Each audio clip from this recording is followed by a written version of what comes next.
Hello guys, ഇന്ന് വെറുതെ വീട്ടിൽ ബോറടിച്ചിരുന്നപ്പോൾ എവിടെയെങ്കിലുമൊക്കെ പോകാൻ വിചാരിച്ചു. അപ്പം തന്നെ ഞാൻ കാറെടുത്ത് ഇറങ്ങി നേരെ വിട്ടു. എവിടെ പോകുന്നതെന്ന് ഞാൻ പറഞ്ഞുതരാം. നമ്മൾ ബീച്ചിലേക്കാണ് ഗൈസ് പോകുന്നത്. അങ്ങനെ നമ്മുടെ ബീച്ച് എത്തിയിട്ടുണ്ട്. എന്താ ബീച്ചിൽ കുറേ ആൾക്കാരുണ്ട്, നല്ല രീതിക്ക് ആൾക്കാരുണ്ട്. ആരുടെ വണ്ടിയെന്നൊന്നും അറിയില്ല. വണ്ടി എടുത്ത് പാർക്ക് ചെയ്ത് വെച്ചു. എൻ്റെ ഔട്ട്ഫിറ്റ് എങ്ങനെ ഉണ്ടെന്ന് എല്ലാവർക്കും പറയാം. പിന്നെ ഒരു ആപ്പിൾ അടിച്ചുകൊണ്ടിരിക്കുമ്പോഴായിരുന്നു ഞാൻ ഒരു ക്രിസ്മസ് അപ്പൂപ്പനെ കണ്ടത്. സീനസ് ആണ് ഗൈസ്, ഞാൻ ആദ്യമായിട്ടാണ് കാണുന്നത്. അതിനെ നോക്കിയിട്ട് പിന്നെ ഞാൻ നേരെ ബീച്ചിലേക്ക് കയറി. എൻ്റർ ഫീ എന്നില്ല ഗൈസ്. ആദ്യം തന്നെ അവിടെ ഒരു വെള്ളച്ചാട്ടം ഉണ്ട് ഗൈസ്, സെറ്റ് വെള്ളച്ചാട്ടമാണ്. ഇതുവരെ നിങ്ങൾ ബീച്ചിൽ വെള്ളച്ചാട്ടം കണ്ടിട്ടുണ്ടോ ഗൈസ്? അങ്ങനെ ഉണ്ട്. പിന്നെ ഞാൻ എൻ്റെ ഫോൺ എടുത്തൊരു ഫോട്ടോ അങ്ങോട്ട് എടുക്കാൻ വിചാരിച്ചു. എൻ്റെ പുതിയ ഔട്ട്ഫിറ്റ് ആയിരുന്നല്ലോ. അങ്ങനെ ഞാൻ പുതിയ ഫോട്ടോ ഒക്കെ എടുത്ത് വെച്ചു. ഞാൻ വെള്ളച്ചാട്ടത്തിലേക്ക് ചാടി. പിന്നെ നേരെ ബീച്ചിലേക്ക് ഇരുട്ടാ. അവിടെ നല്ലൊരു വാട്ടർ സ്കൂട്ടർ ഉണ്ടായിരുന്നു, അതെടുത്ത് ഞാൻ റൗണ്ട് അങ്ങോട്ട് ഓടിച്ചു. അപ്പോഴാണ് ഗൈസ് ഞാൻ വേറൊരു സാധനം കാണുന്നത്. ഇതാണ് വിൻഡ് സർഫ് ബോർഡ്.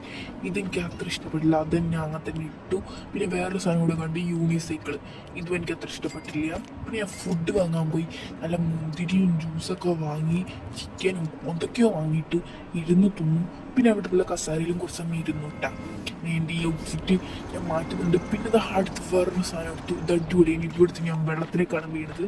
നല്ല രസമുണ്ടെങ്കിൽ ഇത്തിരി ബീച്ചിൽ ഇത്രയും സാധനങ്ങളുണ്ട്, നിങ്ങൾ ആദ്യമായിട്ടിരിക്കില്ല കാണുന്നുണ്ടോ. പിന്നെ അവിടെ ഒരു സുന്ദരി പെൺകുട്ടി